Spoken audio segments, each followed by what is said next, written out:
Ya, rekan-rekan media mengupdate situasi Jawa Barat di minggu ini.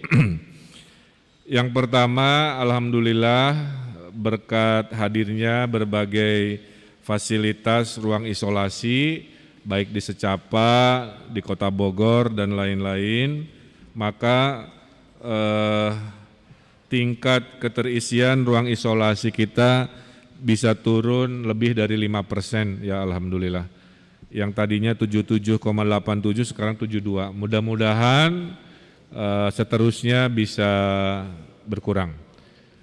Di Secapa Angkatan Darat juga sudah mulai dipergunakan, ada sekitar 10 orang dari yang positif COVID di DPRD itu dirawat sekarang di Secapa Angkatan Darat. Jadi sudah sesuai apa yang kita harapkan. Kemudian saya laporkan minggu ini masih ada 6 daerah zona merah. Yang masih kita prihatin adalah Karawang masih zona merah, jadi kami akan lakukan kunjungan kerja secepatnya ke sana. Kemudian Kabupaten Bandung zona merah, Ciamis masih zona merah, Karawang sudah 6 minggu. Kemudian KBB zona merah, Kota Bekasi dan Kota Depok juga di zona merah. Kami punya metode menghitung kedisiplinan warga. Kedisiplinan warga itu yang 3M dibagi 2 ya, menjaga jarak dan memakai masker. Itu dilaporkan oleh tim dari Pol PP, TNI, Polri ya. Jadi daerah yang paling patuh masyarakatnya memakai masker adalah Kota Bekasi. Jadi saya ucapkan terima kasih kepada masyarakat Kota Bekasi. Yang paling tidak patuh memakai masker Kabupaten Tasikmalaya. Ya. Nanti detailnya saya share ya, tapi sementara itu. Yang bisa patuh menjaga jarak juga jatuh kepada Kota Bekasi. Jadi Kota Bekasi dinilai se-Jawa Barat paling disiplin, walaupun belum sempurna tapi paling disiplin dibanding yang lain. Kemudian paling tidak patuh menjaga jarak adalah masyarakat di Kota Depok. Ya, jadi kepada yang sudah patuh tolong pertahankan, kepada yang tidak patuh saya titip kepada wali kota, bupati untuk terus mengedukasi masyarakatnya, karena tingkat kepatuhan di Jawa Barat itu antara 60 sampai 70%. Dari rata-rata sebelum PPKM 50-an, sekarang naik memakai maskernya ke angka 70-an% dan menjaga jaraknya di 60-an%. Kemudian saya laporkan vaksinasi berlangsung lancar di 7 wilayah di Jawa Barat. Hanya manajemen data masih jadi kendala, yang datang untuk divaksin ternyata tidak 100% seperti yang ditargetkan, yang dikirim via SMS itu ya. Yang datang kalau di persentase berapa Pak Sekda? Oh ya. Jadi masih dari 100% yang harusnya datang itu tidak semuanya datang. Jadi ada, nah ini yang kita akan sinkronisasi dengan pemerintah pusat agar pemerintah daerah Jawa Barat diberi kewenangan lebih besar untuk mengelola siapa-siapa yang divaksin atau tidak, supaya kami mudah melacak. Karena datanya ada di pemerintah pusat, yang nggak datang kami nggak tahu. Karena kami nggak tahu, kami tidak bisa melakukan pertolongan, apakah tidak ada transportasi, apakah tidak terberitahu. Nah ini harus kita perbaiki sebelum nanti manajemen vaksinasi untuk masyarakat umum di tahap 3 atau tahap 4 hadir ya. Kemudian juga dari tokoh-tokoh masyarakat ada total 90 yang ditargetkan, tapi ternyata nah ini jadi pelajaran bahwa tidak semua pas hari H penyuntikan itu bisa disuntik karena tekanan darahnya tinggi. Jadi dari target 90 ada 21 orang yang ditunda, tidak di hari itu, menunggu tensinya turun maksimal di 140 ya, kira-kira begitu. Nah, kemudian kami juga mendukung program kesembuhan, karena di Jawa Barat data lama masih tercampur ya. Sekitar 2 hari lalu dari 3.000-an kasus, 2.000-nya itu kasus lama. Nah ini juga masih terus kita akan perbaiki, termasuk analisa PPKM kita akan lakukan sendiri menggunakan data yang real time, bukan data yang tercampur dengan data lama. Nah tingkat kesembuhan kita agak menurun karena kasus aktifnya naik, kira-kira begitu. Kalau jumlah yang sembuhnya selalu banyak, tapi karena kasus aktifnya naik digabung dengan kasus lama, maka terjadi persentase penurunan. Nah ada gerakan donor plasma konvalesen ya, itu terus kita himbau. Jadi saya himbau sekarang kepada ribuan orang yang sembuh di Jawa Barat, kami dengan sangat memohon Anda menyumbangkan plasma darahnya untuk digunakan bagi penyembuhan pasien yang masih berjuang terhadap COVID, kira-kira begitu. Nah mudah-mudahan kampanye donor plasma konvalesen ini juga bisa berhasil di tingkat Provinsi Jawa Barat, kira-kira begitu. Saya kira itu, dan terakhir non-COVID sedikit, yaitu kebencanaan.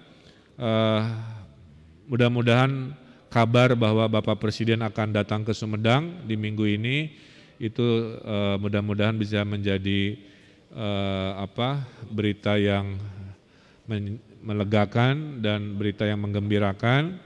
Tapi apapun itu, saya apresiasi Pemkab Sumedang yang sudah akan menyiapkan relokasi pemukiman ya di Cimanggung itu ke lokasi yang lebih aman, dan kita sudah tugaskan seluruh kepala daerah untuk menganalisa zona-zona rawan longsor dengan konsep memindahkan ke zona aman. Kita tahu ini tidak mudah, contohnya di Sumedang sudah tahu dia kena longsor, tapi yang menolak direlokasi juga banyak ya. Jadi inilah contoh edukasi yang tidak mudah, bagaimana mengedukasi masyarakat agar hidup jangan menantang resiko yang sangat besar dari sisi kebencanaan. Saya kira itu update minggu ini, silahkan 1-2 pertanyaan.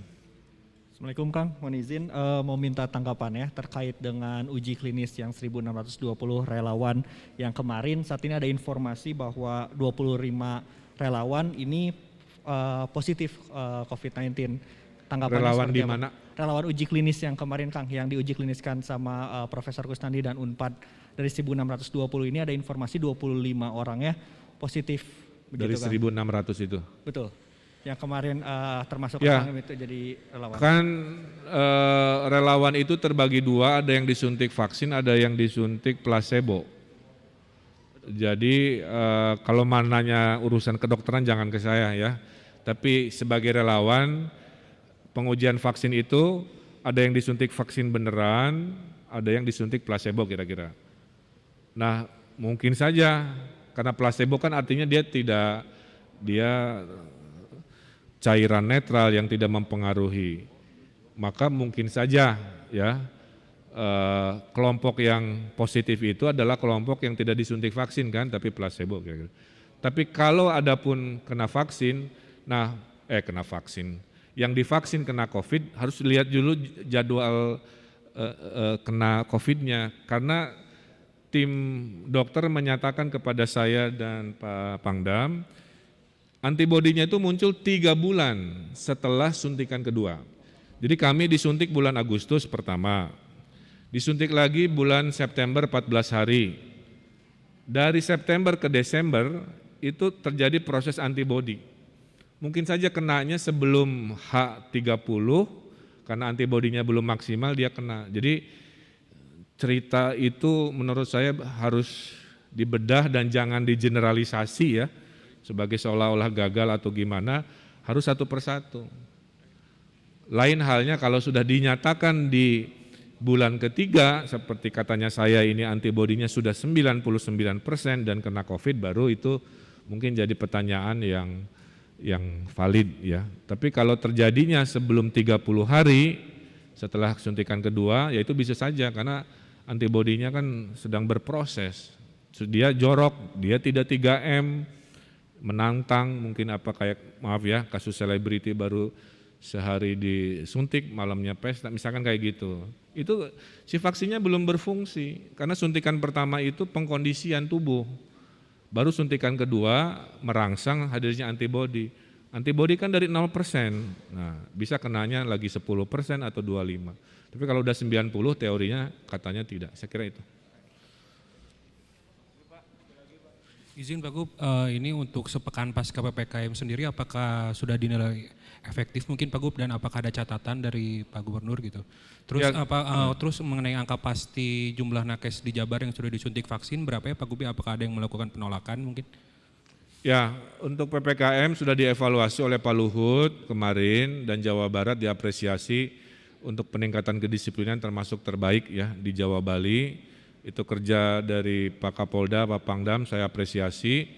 Makanya sekarang naik ya, tadi rata-rata pakai maskernya di atas 70%, karena Pak Kapolda, Pak Pangdam menugaskan lebih proaktif ya Pak untuk melaporkan dan seterusnya.